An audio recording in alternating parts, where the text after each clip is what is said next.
and called for a political surge with the urgency of the situation.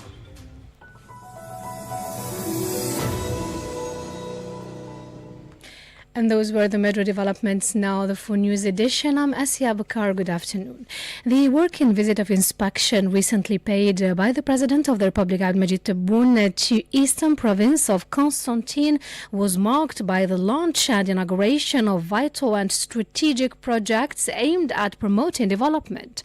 On the occasion, President of the Republic laid the foundation stone of a new university hospital center to include 24 departments covering various medical specialties. After listening to the presentation of the project, President Tebboune emphasized the need to move towards the creation of health centers that offer cutting-edge medical services to strengthen the national health system. The President noted that the university hospital must adapt to meet the increase in demands.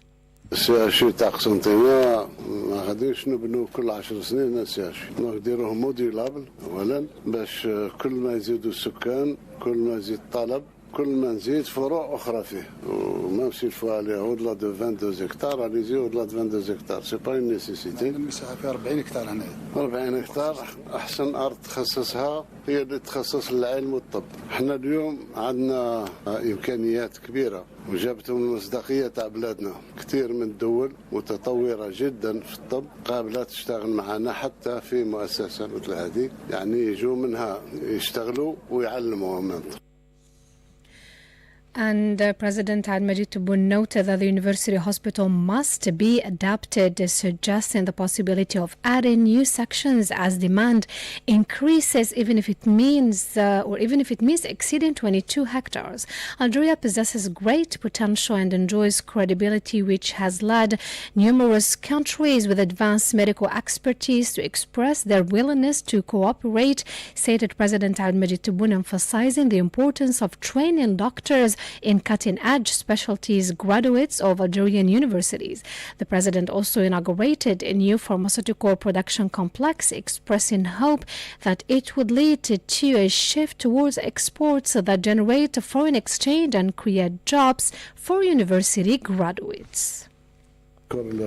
كل إطارات قطاع السكن وكتيب الدراسات سواء على المستوى المحلي أو المستوى المركزي وعلى رأسهم السيد الوزير. الثمانينات كنا ننجز سكن كنا ننجز بعدد قليل أولا وننجز سكن في مدة نتاع تتراوح حتى 7 سنين. اليوم السكن راه ينجز بين 6 14 شهر يعني معجزة أولا. ثانيا السكن اليوم خلى الجزائر مرتاحة خلى الجزائر موحدة خلى الجزائريين يحبوا بعضهم بعض. الحمد لله الماء والغاز والكهرباء والبيت اللائق للجزائريين والجزائريات باش يكبر جيل وهذا هو الجيل اللي نشوفه في اليوم في المشاريع نتاعنا هذه نتاع الصيدلة والمشاريع الدقيقة والمشاريع لأن الجزائر ما عندهاش إلا النفط والغاز. الجزائر عندها أولادها أكبر ثروة هي الولاد.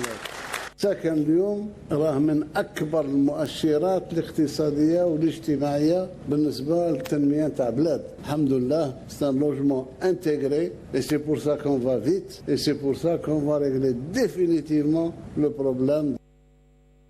That was the statement of the president regarding the housing sector as he laid the foundation stone for the construction of 8,050 rental houses or units with an option to buy under the ADL3 program, in addition to 6,800 social housing units. The president then disclosed the report on the modernization plan for Constantine's Old Town, as well as the ongoing development projects, and made a presentation on the local housing sector and its digitalization process. In this connection, President Abdelmajid Tebboune emphasized the need to give full importance to the architectural and cultural heritage of Constantine province alongside the implementation of development projects. He also stated that the housing sector in Algeria is considered one of the main economic indicators of national development.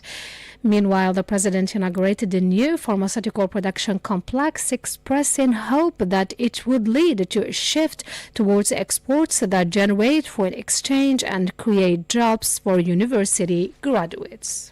Là, nous nous sommes lancés dans l'industrie pharmaceutique au vrai sens du mot. C'est l'industrie, c'est pour ça que nous avons un ministère et un ministre en espérant conquérir d'abord tous les espaces nationaux, et en même temps exporter. Ça fait rentrer des devises et ça absorbe tous les universitaires les forgeurs vont trouver de l'emploi. Meanwhile, the president emphasized that the state will pursue its firm commitment to progress and development in accordance with the expectations of its citizens, stressing that defeatist rhetoric has no place in the face of the tangible reality experienced by Algerians.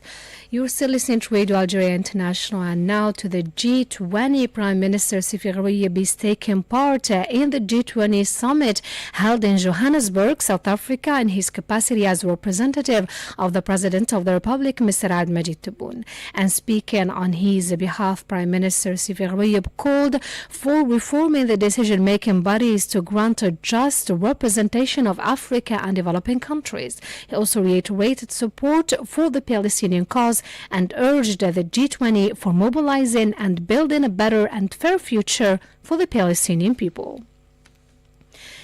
Meanwhile, and still with the G20, which is held under the theme Solidarity, Equality, Sustainability, it is being held in Africa, and it kicked off today with an ambitious agenda to make progress on solving some of the long-standing problems that have afflicted the Global South. Leaders and top government officials from the richest and leading emerging economies came together at an exhibition center near the famous Soweto township in South Africa, once home to Nelson Mandela, to try and find some consensus on the priorities set out by the host country.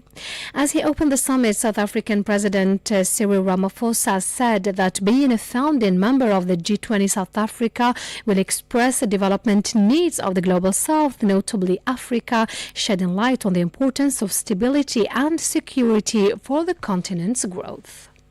As a founding member of the G20, South Africa has sought to ensure that the development priorities of the Global South and the African continent find expression firmly and permanently on the agenda of the G20. This is important not only for the people of Africa and the Global South. It is vital for global stability and security, alleviating resource pressures, managing population movements, and reducing the risk of conflict. We seek stability because it attracts investment, it improves planning and reduces the risk of global economic shocks. And we prioritize inclusive and vibrant markets because they are able to drive innovation and efficiency. President Ramaphosa also explained the 4 priorities identified by his country's presidency of the G20, notably strengthening disaster resilience and response, ensuring debt sustainability for low-income countries, mobilizing finance for a just energy transition, and emphasizing the importance of harnessing critical minerals for inclusive growth and sustainable development.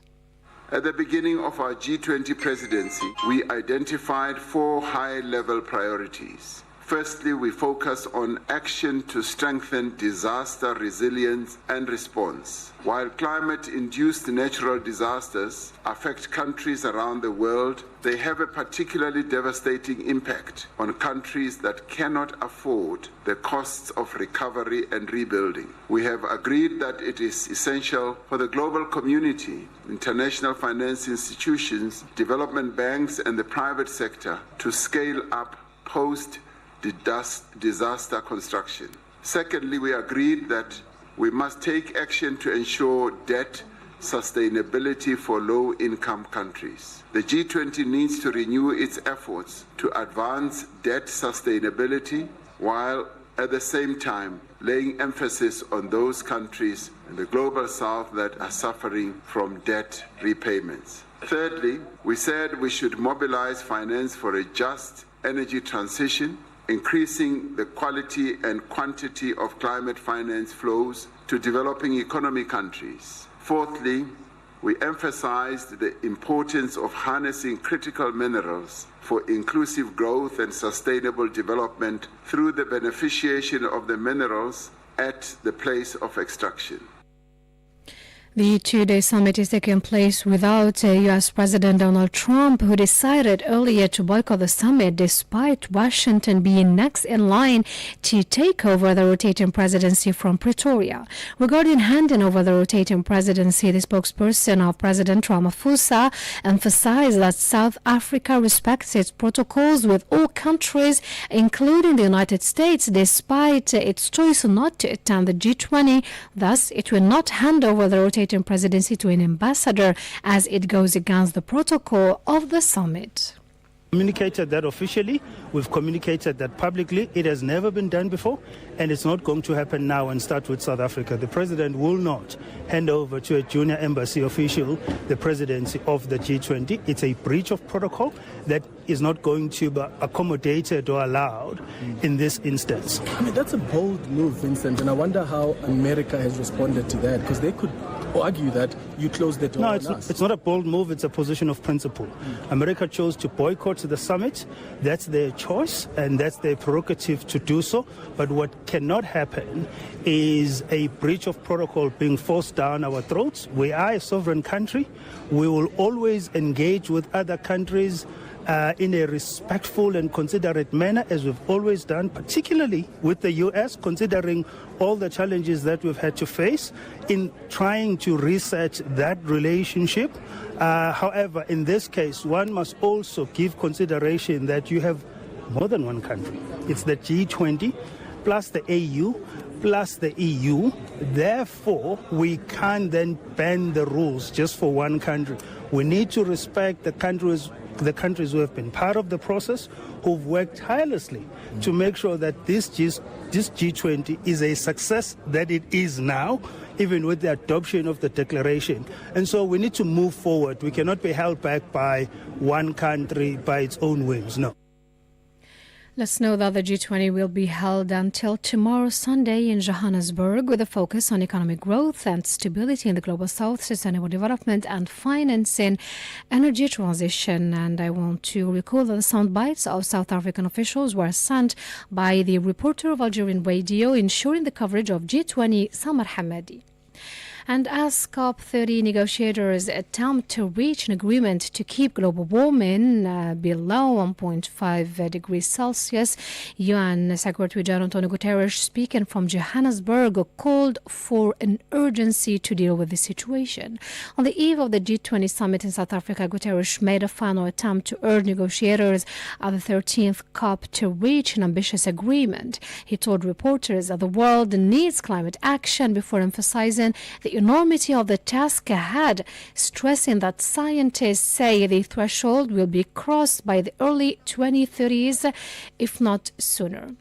Now to the Middle East, the spokesman of the Palestinian presidency, Nabil Abu Rudaina, has warned against the seriousness of the brutal and terrorist attacks carried out by the Jewish settlers against the population of the West Bank. Mohammed Khater has the details. The spokesman of the Palestinian presidency, Nabil Abu Rudaina, has warned against the seriousness of the brutal and terrorist attacks carried out by the Jewish settlers against the population of the West Bank, including the arsons of Palestinian houses and properties.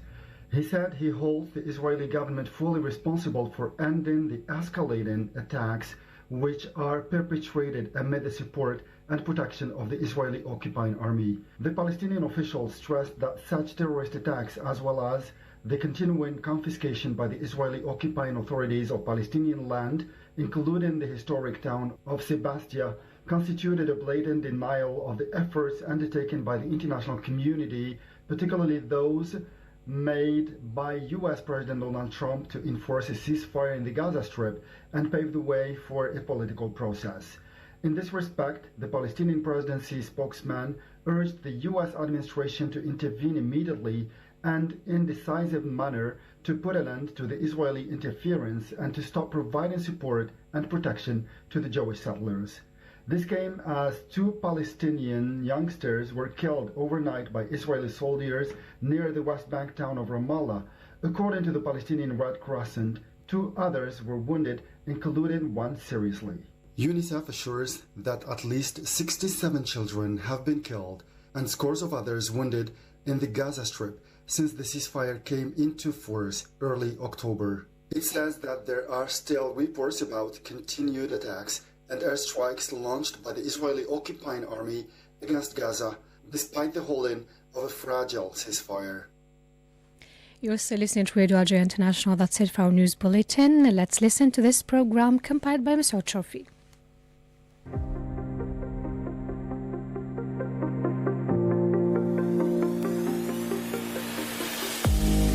Hello and welcome to Radio Algeria International. Today we bring you a special report on COP30, the United Nations Climate Change Conference, taking place in Belém, Brazil, in the heart of the Amazon rainforest. This year's summit carries enormous weight. It marks a decade since the Paris Agreement. Governments are expected to present stronger, more credible climate commitments. The choice of Belém as the host city highlights a simple truth. There can be no stable climate without healthy forests, thriving biodiversity, and the protection of indigenous peoples who safeguard these ecosystems. COP30 has brought together governments, UN agencies, scientists, civil society, youth movements, and financial institutions, all working to define the next decade of global climate action.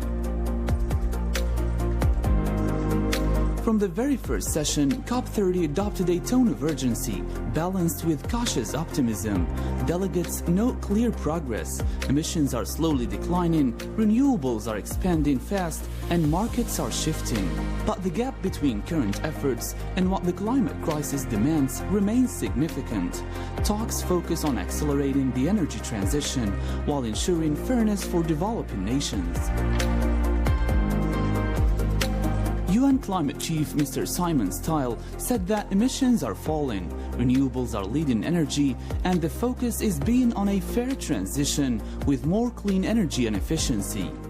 10 years ago in Paris, we were designing the future, a future that would clearly see the curve of emissions bend downwards. The emissions curve has been bent downwards because of what was agreed in halls like this, with governments legislating and markets responding. But I'm not sugarcoating it. We have so much more work to do. Renewables overtook coal this year as the world's top energy source. Investments in clean energy and infrastructure will hit another record high this year, with investments in renewables outstripping fossil fuels 2-to-1. Because we have already agreed we will transition away from fossil fuels. Now's the time to focus on how we do it fairly and orderly, focusing on which deals to strike to accelerate the tripling of renewables and doubling energy efficiency.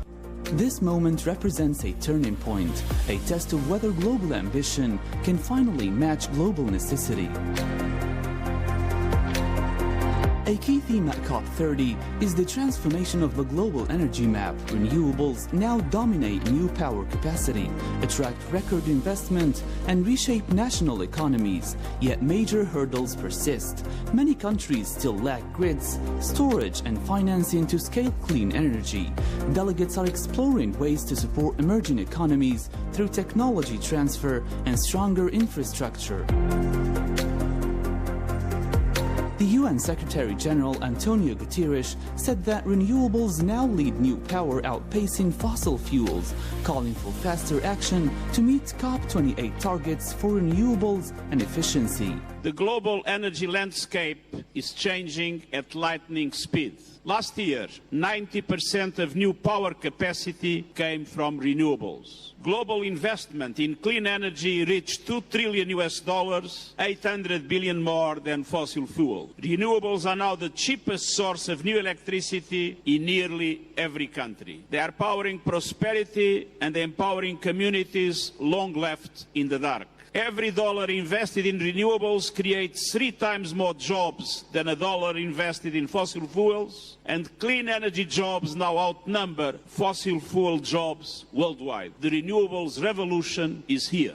But we must go much faster and ensure all nations share the benefits. At COP28, countries agreed to transition away from fossil fuels in a just, orderly and equitable manner, and to triple renewable energy capacity and double energy efficiency by 2030. The mandate is clear. Now we must close the delivery gap. While the clean energy revolution is advancing quickly, COP30 insists that it must now advance equitably, lifting both developed and developing nations. Another major pillar of COP30 is the review of nationally determined contributions, or NDCs. These commitments show how prepared countries are to cut emissions and protect vulnerable communities. Early assessments reveal progress, but still far from the scientific pathway required to limit warming. That gap has sparked intense debate about ambition and accountability. Mr. Guterres said that current climate plans fall short. A temporary 1.5 degrees Celsius overshoot is inevitable, and urgent action with deep emissions cuts is needed to stay on track. Nationally determined contributions have been a barometer of countries' climate ambitions. The latest NDCs represent some progress, but we must be honest in the summit of truth. The plans and policies on the table are still far from enough. Science tells us it is still possible to keep temperature rise below 1.5 degrees Celsius by the end of the century. Yet, a temporary overshoot above 1.5 degrees, starting at the latest in the early 2030s, is now inevitable. But we can manage the scale and duration of that overshoot and bring temperatures back down if you take serious action now. And action requires deep emissions cuts, 60% by 2035, to stay on track to meeting 1.5. The new NDCs deliver just a 10% reduction. We need an acceleration plan to close the gaps in NDC ambition and implementation, and that acceleration must start here in Belém. COP30 is now widely described as a summit of truth, where the world must decide whether to close the ambition gap or accept the consequences of delay. Forests are central to this year's conference. In Belém, the Amazon stands as a vivid reminder of what's at stake. It regulates rainfall, stores enormous carbon reserves, and sustains millions, including indigenous communities. Brazil has placed forest protection, indigenous rights, and nature-based solutions at the center of COP30. Delegates are discussing how to value standing forests, reduce deforestation, and fund forest nations. The UN Secretary General said that the Tropical Forest Forever facility makes forests more valuable than cleared land, and stressed halting and reversing forest loss by 2030. Tropical forests are vital to climate stability. They protect water and soils, store and remove billions of tons of carbon, regulate rainfall, shape weather patterns across continents, and sustain millions of people. Without tropical forests, there is no path to limiting global warming to 1.5 degrees Celsius by the end of the century. We are dangerously close to a tipping point that could push these ecosystems beyond recovery. Crossing that line would unleash droughts, fires, and biodiversity loss on a scale humanity cannot control. We have pledged to halt and reverse forest loss by 2030. Now we must deliver. That means supporting forest nations, not as a favor, but as a shared duty, cutting emissions from deforestation and preserving forests' immense capacity to store carbon. These discussions underline a fundamental reality. Protecting forests is not optional. It is foundational to the global climate stability. Finance remains the most difficult issue across all climate conferences. Developing nations facing the worst impacts are demanding predictable, scaled-up support. Negotiations are focusing on long-term climate finance, reform of development banks, more concessional loans, and new financial tools. Delegates are also debating the design of a global loss and damage fund. The Secretary General urged closing the climate finance gap, mobilizing the $300 billion pledge, and boosting support to help developing countries meet Paris commitments.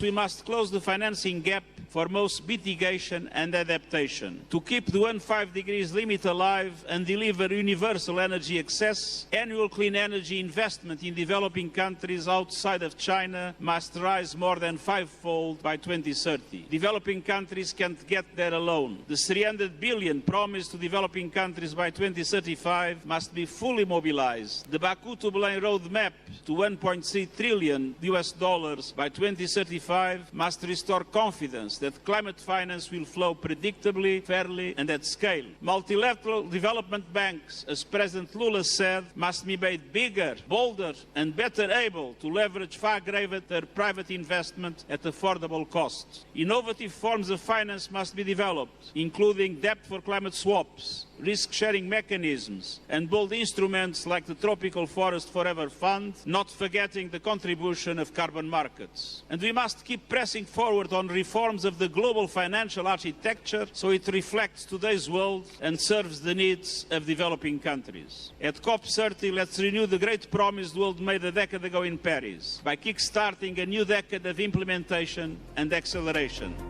The question of climate finance will likely determine whether COP30 is remembered as a breakthrough or another missed opportunity. Despite progress in renewables, current global trajectories still lead to dangerous warming. The window to keep temperature rise below 1.5 degrees Celsius is closing quickly. COP30 has therefore become crucial for outlining what must be done.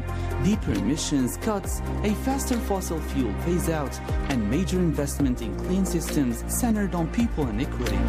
Mr. Guterres warned the warming will exceed 2 degrees Celsius without urgent action and called for halving emissions by 2030, achieving net zero by 2050 and supporting a just clean energy transition globally. Even if new national commitments are fully implemented, the world is still heading for clearly more than 2 degrees of warming. That means more floods, more heat, more suffering everywhere. Scientists tell us that overshooting 1.5 degrees is now inevitable, starting at the latest in the early 2030s. But how high and how long that overshoot lasts depends on the speed and scale of our actions today. To return below 1.5 degrees by century's end, global emissions must fall by almost half by 2030, reach net zero by 2050, and go on with net negative afterwards. So what must we do? First, provide clarity and coherence, align laws, policies and incentives with a just energy transition, and eliminate fossil fuel subsidies that distort markets and lock us into the past. Second, put people and equity at the center of the transition. Support workers and communities whose livelihoods still depend on coal, oil and gas. Provide training, protection and new opportunities, especially for young people and women. Third, invest in grids, storage and efficiency. Renewables are surging, infrastructure must catch up fast. Fourth, meet all new electricity demand with clean power, including from the data centers driving the AI revolution. Technology must be part of the solution, not a new source of strain. And fifth, unlock finance at scale for developing countries. We must support developing countries to implement their commitment to transition away from fossil fuels through stronger cooperation, investment and technology transfer, and calibrate it to different capacities and dependencies. These principles form the backbone of the decision now taking shape in Belém, decisions that will influence the planet for generations. As COP30 continues, expectations are high. The world is watching to see whether countries can turn ambition into action and provide the financial support, political courage and scientific alignment needed to confront the climate emergency. From forest and finance to energy transition and global equity, the debates unfolding in Belém are defining not only the next climate decade, but the future of our planet. You have been listening to Radio Algeria International's Technoverse and the Science Planet. Thank you for joining us and stay tuned for more next week.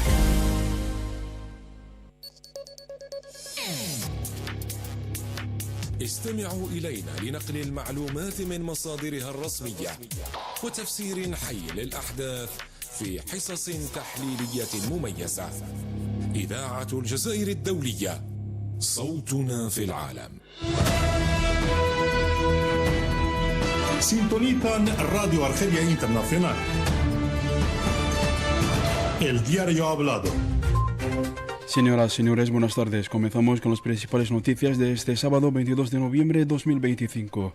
En la apertura de la cumbre del G20, el presidente de la República, Abdelmejid Tebboune, reafirma el apoyo de Argelia a la reforma de los organismos financieros internacionales con el objetivo de lograr una mayor representación para el continente de África y países en desarrollo. Argelia responde a todas las iniciativas que fortalecen la unidad continental, ello es lo que declaró Monderbuden en el marco de la 47ª conferencia de la Unión Parlamentaria Africana. El secretario general de la ONU, Antonio Guterres, advierte de un caos climático si no se cumpla la COP29, advirtiendo también de un aumento de la temperatura crítico del planeta.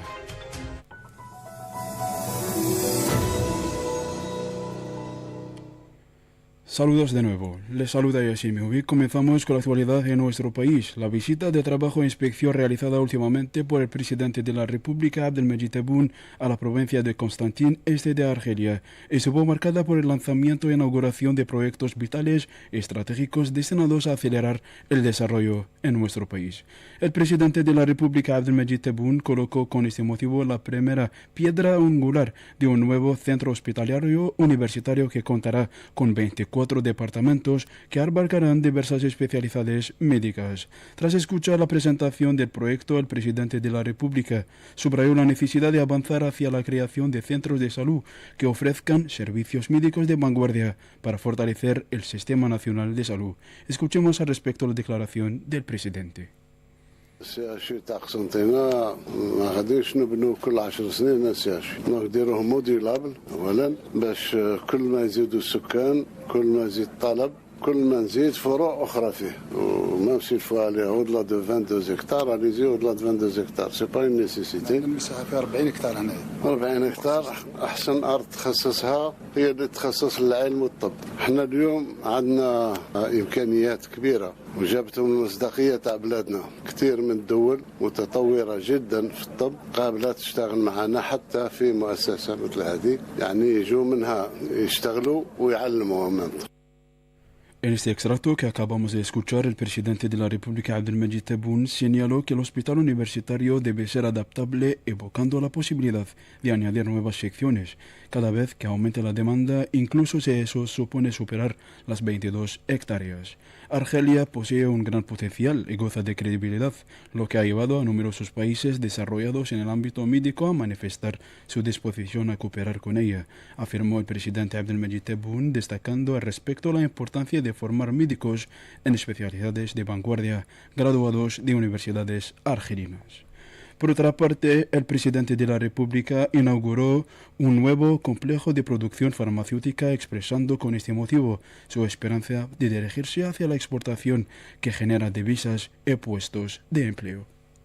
Nous nous sommes lancés dans l'industrie pharmaceutique au vrai sens du mot. C'est l'industrie, pour ça que nous avons un ministère et un ministre en espérant conquérir d'abord tous les espaces nationaux,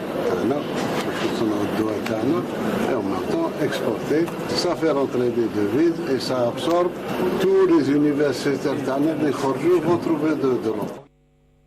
En este extracto, el presidente argelino resaltó que Argelia se lanzó a la industria farmacéutica en el propio sentido de la palabra.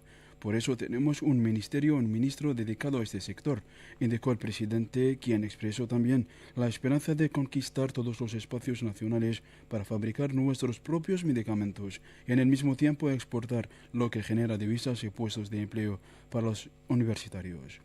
En el sector de la vivienda, el presidente de la República colocó la primera piedra para la construcción de 8.500 viviendas de alquiler con opción a compra denominado programa ADL3 y 6.800 viviendas sociales.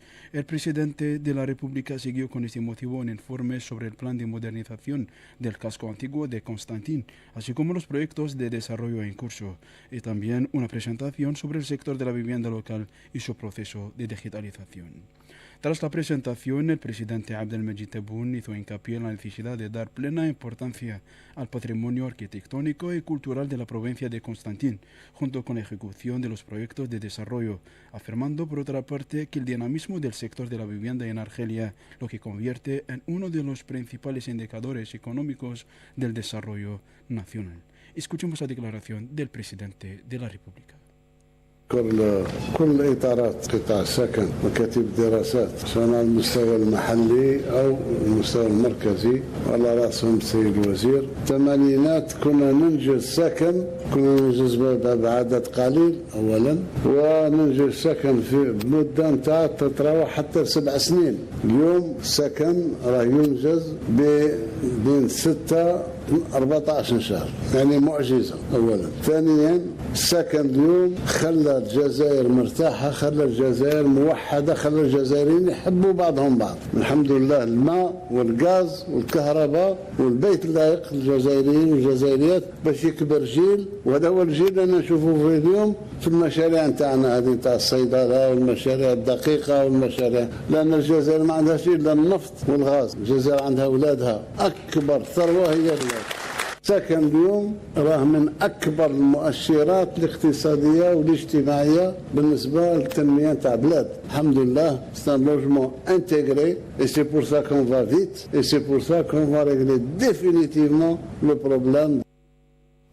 El presidente agradeció en ese sentido a los responsables del sector inmobiliario, tanto a nivel local como nacional, a su frente el ministro de Vivienda. El presidente recordó también que en los años 80 pocas construcciones se realizaban y eso tardaba hasta 7 años.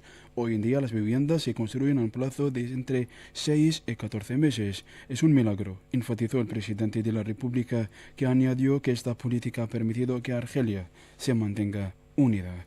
En esta misma política, la que permite a esta nueva generación beneficiarse de proyectos a gran escala. El presidente afirmó que Argelia tiene más que solo petróleo y gas, tiene a sus hijos, y esa es su mayor riqueza. El presidente Abdelmajid Tebboune recalcó que el auge del sector inmobiliario en Argelia lo convierte en uno de los principales indicadores económicos del desarrollo nacional. Durante su visita de trabajo e inspección a la provincia de Constantin, el presidente argelino inauguró otros proyectos con carácter deportivo. Y al término de su visita a Constantin, el presidente de la República, Abdelmajid Tebboune, se reunió con representantes de la sociedad civil de la provincia de Constantin, escuchando sus preocupaciones y propuestas de apoyo a los esfuerzos del Estado para impulsar el desarrollo en la provincia. Y en esta ocasión, el presidente destacó que el Estado continúa con firmeza sus esfuerzos en favor del progreso y el desarrollo de conformidad con las expectativas de la ciudadanía, subrayando que la retórica derrotista no tiene cabida ante una realidad tangible que viven todos los argelinos. Y tal como lo hemos adelantado en portada, el primer ministro Sefegrie participa en la cumbre del G20 que se celebra en la capital de Sudáfrica, Johannesburgo, en representación del presidente de la República, Abdelmajid Tebboune. Bajo el lema Solidaridad, Igualdad, Sostenibilidad, la primera cumbre del G20 se celebra en África. Comenzó hoy con una ambiciosa agenda para avanzar en la solución de algunos de los problemas de larga data que aquejan al sur global. Y en el marco de la participación en la cumbre celebrada por primera vez en el suelo africano, el presidente de la República, Abdelmajid Tebboune, expresó su agradecimiento al anfitrión, a saber, el presidente sudafricano Cyril Ramaphosa, por la invitación a participar en este encuentro de alto nivel que se celebra por primera vez en el continente africano. Durante su intervención, el primer ministro Sefegrie destacó en nombre del presidente de la República la importancia de los temas tratados en la cumbre, subrayando también que reflejan un profundo entendimiento de los retos económicos y políticos que enfrenta el mundo hoy en día y también la necesidad de abordarlos de manera colectiva y urgente. El presidente Abdelmajid Tebboune, siempre en su discurso pronunciado en la cumbre del G20, el presidente Abdelmajid Tebboune reiteró el apoyo de Argelia a la reforma de los organismos financieros internacionales, defendiendo una gobernanza más justa y transparente que asegure una representación equitativa de los países en desarrollo y del continente africano en la toma de decisiones. El presidente Abdelmajid Tebboune concluyó su intervención haciendo referencia a la situación en Palestina, condenando los ataques contra la población civil y apelando a los países del G20 para que movilicen esos esfuerzos en favor de un futuro mejor para el pueblo palestino, ratificando el compromiso de Argelia de apoyar cualquier iniciativa en ese sentido. Por su parte, el presidente sudafricano Cyril Ramaphosa afirmó en la inauguración de la cumbre que, como miembro fundador del G20, Sudáfrica expresará las necesidades de desarrollo del sur global, en particular de África, destacando la importancia de la estabilidad y la seguridad para el crecimiento del continente. Escuchen. As a founding member of the G20, South Africa has sought to... Como miembro fundador del G20, Sudáfrica ha buscado garantizar que las prioridades de desarrollo del sur global y del continente africano se expresen de forma firme y permanente en la agenda del G20. Esto es importante no solo para los pueblos de África y del sur global, es vital para la estabilidad y la seguridad globales, aliviando la presión sobre los recursos, gestionando los movimientos de población y reduciendo el riesgo de conflicto. Buscamos la estabilidad porque atrae inversión, mejora la planificación y reduce el riesgo de crisis económicas globales, y priorizamos los mercados inclusivos y dinámicos porque son capaces de impulsar la innovación y la eficiencia. El presidente de Sudáfrica, Cyril Ramaphosa, también explicó las 4 prioridades identificadas por la presidencia de su país en el G20, en particular el fortalecimiento de la resiliencia y la respuesta ante desastres, la garantía de la sostenibilidad de la deuda para los países de bajos ingresos. Escuchemos al presidente sudafricano. Al inicio de nuestra presidencia del G20 identificamos 4 prioridades de alto nivel. En primer lugar, nos centramos en las acciones para fortalecer la resiliencia y la respuesta ante desastres. Si bien los desastres naturales provocados por el clima afectan a países de todo el mundo, tienen un impacto particularmente devastador en aquellos que no pueden afrontar los costos de recuperación y reconstrucción. Hemos acordado que es esencial que la comunidad global, las instituciones financieras internacionales, los bancos de desarrollo y el sector privado intensifiquen la construcción posterior a desastres. En segundo lugar, acordamos que debemos tomar medidas para garantizar la sostenibilidad de la deuda de los países de bajos ingresos. El G20 debe redoblar sus esfuerzos para promover la sostenibilidad de la deuda, poniendo énfasis en los países del sur global que enfrentan dificultades para pagarla.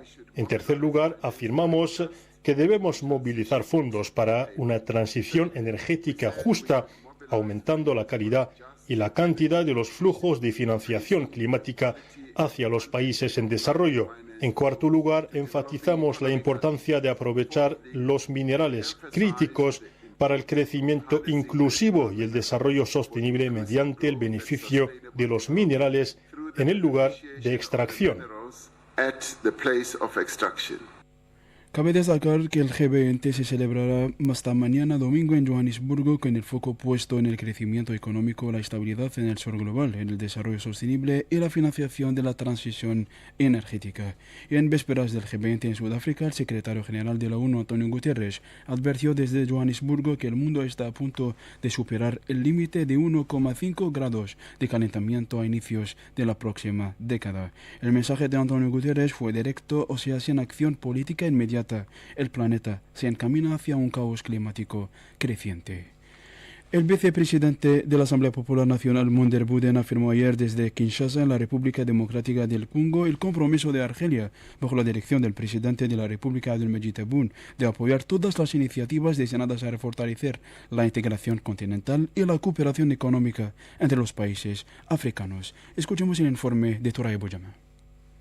En efecto, Yassine, en su discurso durante la inauguración de la 47ª Conferencia de Presidentes de las Asambleas Nacionales de la Unión Parlamentaria Africana, Buden destacó el firme compromiso de Argelia, bajo la dirección del presidente de la República, Abdelmadjid Tebboune, de apoyar el proceso de integración económica africana y reforzar la cooperación y la solidaridad entre los países del continente, y añadió que nuestro país, profundamente convencido de la importancia de reforzar la integración africana, sigue prestando un apoyo activo a todas las iniciativas destinadas a promover la cooperación económica entre los países del continente. Boudin también añadió que el futuro de África lo construyen las manos de sus hijos y que su fuerza reside en la unidad de sus países y en su capacidad para elaborar programas de desarrollo que reflejen las prioridades de sus pueblos y le garanticen un futuro próspero y sostenible. En este contexto, Boudin elogió el lanzamiento por parte del presidente de la República de un fondo africano destinado a la financiación de startups y jóvenes innovadores, considerando que la inversión en el potencial de los jóvenes es la palanca esencial para construir una economía africana innovadora y competitiva a nivel mundial. Y en ese momento, estimados oyentes, interrumpimos nuestra retransmisión directa para dar paso al llamamiento de la oración del Asr a la capital Argel y sus afueras. حان الآن موعد صلاة العصر بتوقيت الجزائر العاصمة وضواحيها. الله أكبر الله أكبر أشهد أن لا إله إلا الله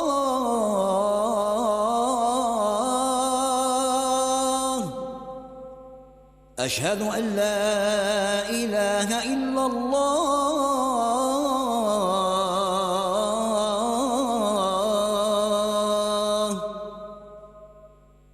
أشهد أن محمد رسول الله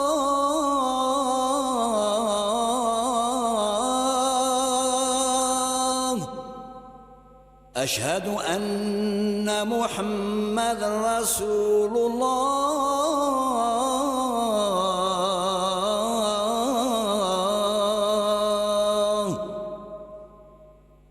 حي على الصلاة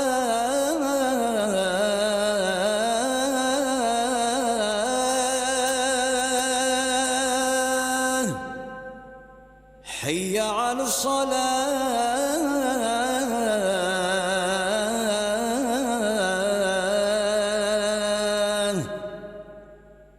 حي على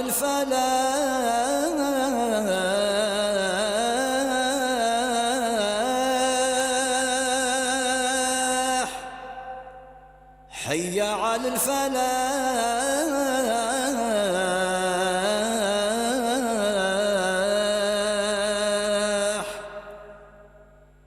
الله أكبر الله أكبر لا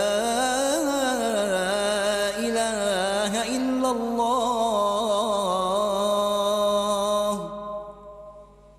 اللهم رب هذه الدعوة التامة والصلاة القائمة آت محمد الوسيلة والفضيلة وابعثه مقاما محمودا الذي وعدته. Siguen sintonizando Radio Argelia Internacional y el resto de la actualidad internacional, precisamente lo referente a las últimas novedades en la devastada Franja de Gaza. En el terreno, los hospitales del enclave palestino recibieron durante las últimas 48 horas 7 cuerpos de palestinos y otros 30 heridos, mientras muchos siguen bajo los escombros, según informaron fuentes médicas citadas por la agencia palestina de noticias Wafa. Reseñar que desde el cese de fuego del pasado 11 de octubre se registraron más de 300 mártires y más de 800 heridos, cuerpos recuperados en medio de una situación humanitaria crítica en Gaza. Hablando justamente de la situación humanitaria en Gaza, el coordinador de emergencias de Médicos Sin Fronteras de Gaza, Franz Love, advirtió ayer que la ayuda humanitaria sigue siendo insuficiente pese al cese del fuego alcanzado hace más de un mes. Y en Cisjordania, la presidencia palestina ha alertado hoy sobre una nueva escalada de ataques de colonos en Cisjordania, subrayando que ha llegado el momento de aplicar las resoluciones de legitimidad internacional y avanzar hacia la independencia del Estado palestino, con el Quds Este como capital. Más detalles al respecto con Kaina Masri. En el momento en que las sistemáticas violencias cometidas por las fuerzas sionistas y los colonos que se intensifican en Cisjordania, el portavoz de la presidencia palestina, Nabil Abu Rudeine, advirtió sobre las consecuencias de dicha escalada que incluye incendios de viviendas y propiedades palestinas y la calificó de terroristas y brutales. En un comunicado emitido hoy, Abu Rudeine ha señalado que la continuidad de estas acciones realizadas bajo la protección del ejército, junto con la reciente confiscación de tierras en la ciudad histórica de Sebastía, supone un desafío directo a los esfuerzos internacionales para reducir la tensión, incluyendo las iniciativas del presidente estadounidense Donald Trump destinadas a lograr un alto el fuego en Gaza y reabrir un proceso político que garantice seguridad y estabilidad. El portavoz de la presidencia palestina pidió, por otra parte, a Washington una intervención inmediata y firme para frenar lo que describió como injerencia israelí y violación de los derechos del pueblo palestino. Asimismo, exigió el fin de respaldo a los colonos involucrados en ataques contra civiles, tierras y lugares sagrados. Por otra parte, Abu Rudeina reiteró que ha llegado el momento de aplicar las resoluciones de legitimidad internacional y avanzar hacia la independencia del Estado palestino con el Quds Este como capital, señalando que solo así podría alcanzarse una paz justa y global. Y así, estimados oyentes, llegamos al final de nuestro informativo de este sábado. Enseguida les invitamos a seguir la siguiente entrevista que realizó nuestra compañera Thoraya Bojama. Cita mañana, misma hora, mismas frecuencias de Radio Argelia Internacional. Adiós.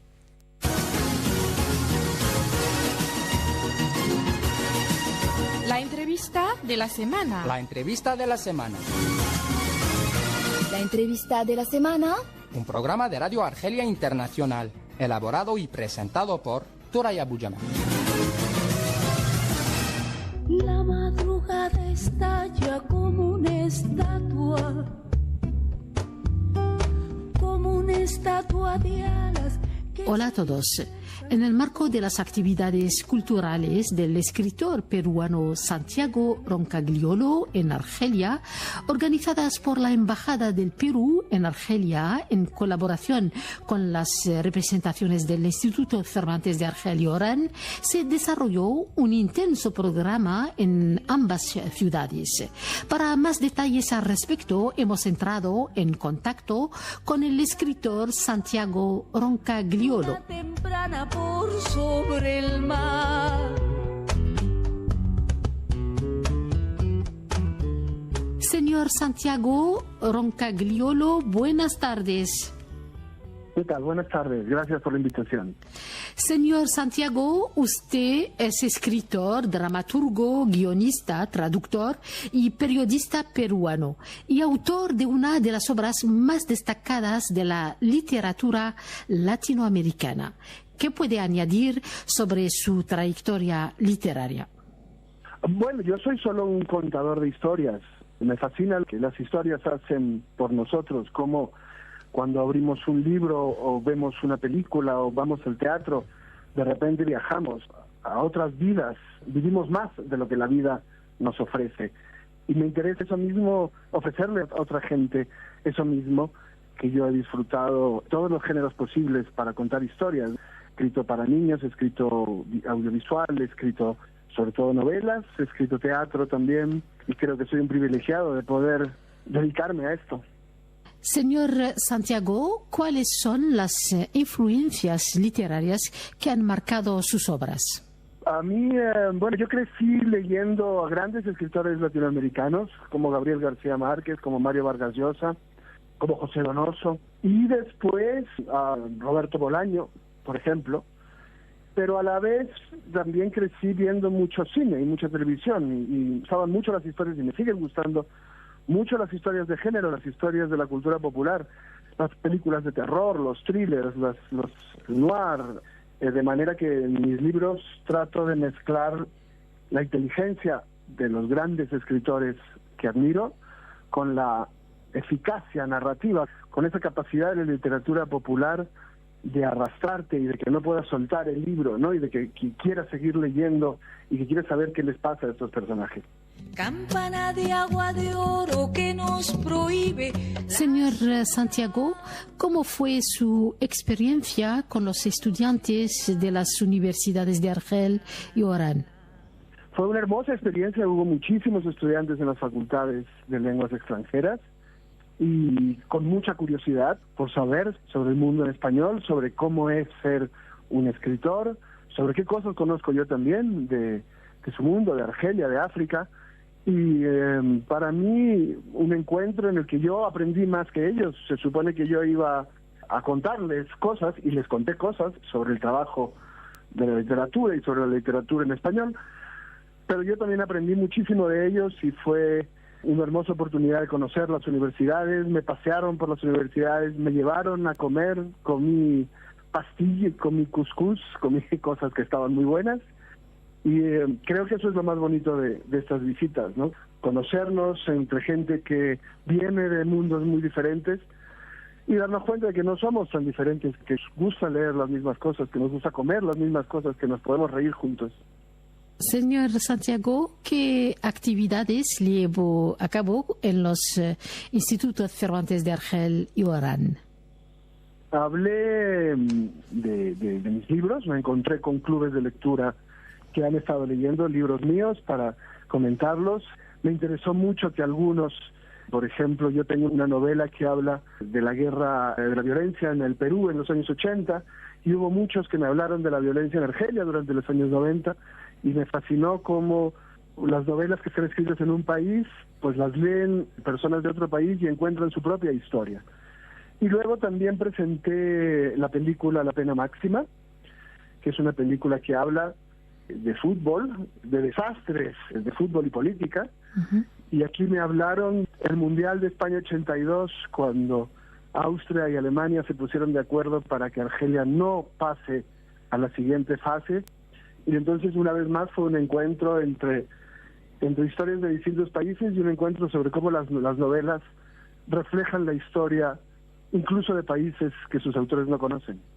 Señor Santiago, ¿cuál ha sido su participación en la película La Pena Máxima? La Pena Máxima que presenté en el Cervantes es una película basada en una novela mía, pero además el director me pidió que escribiese yo el guión. Entonces fue como un ejercicio de saber qué cosas del libro pueden sobrevivir en una pantalla y qué cosas no, y qué cosas hay que quitar. Y creo que fue una experiencia muy interesante para cualquier contador de historias, ¿no? Tratar de contar la misma historia en dos formatos diferentes y darse cuenta de que son historias diferentes según el formato. Señor Santiago, ¿cuáles son sus próximos proyectos? Pues ahora mismo estoy trabajando en un libro real, en una historia real que tiene que ver con el Papa actual, el jefe de la Iglesia Católica, León XIV, que es un hombre que pasó muchas décadas trabajando en el Perú, y entonces estoy haciendo un libro para investigar qué es lo que su fe le daba a él y qué le daba la gente con que él trabajó y cómo llegó a ser Papa. Señor Santiago, si es su primer viaje a Argelia, ¿y cuál es su impresión? Ha sido una experiencia muy interesante estar en Argelia, porque es un país del que conocemos pocos, y entonces ha sido la oportunidad de conocer un mundo que está muy cerca de donde yo vivo, de España, y sin embargo ha sido fascinante ver qué tan cerca está también históricamente, y cómo Argelia ha formado parte de la historia de España, parte de la historia de Francia, parte de la historia del Imperio Otomano, parte de los grandes hitos que han marcado el Mediterráneo y Europa, ¿no? También me ha interesado mucho, justamente por estar investigando en la religión, por estar investigando en la religión cristiana en este momento de mi vida, me ha interesado mucho aprender sobre el Islam, conversar con mucha gente, con muchos musulmanes, y entender de qué manera su religión forma parte indivisible de su sociedad. Ha sido también instructivo para el libro en que estoy trabajando. Le agradecemos, señor Santiago Roncagliolo, por compartir con nosotros sus experiencias, impresiones y proyectos en el marco de su visita a Argelia. Su presencia ha enriquecido el intercambio cultural entre nuestros países y ha permitido acercar aún más la literatura latinoamericana al público argelino. Gracias a ustedes. Yo también me he acercado a Argelia y espero seguir acercándome en el futuro. Ha sido, estimados oyentes, el escritor, dramaturgo, guionista, traductor y periodista peruano, señor Santiago Roncagliolo, en una entrevista elaborada y presentada por Thoraya Boujma y realizada por Mohamed Yousfi. Gracias, estimados oyentes, por la atención prestada. La madrugada estalla como una estatua de alas que se dispersan por la ciudad. Y el mediodía canta campana de agua.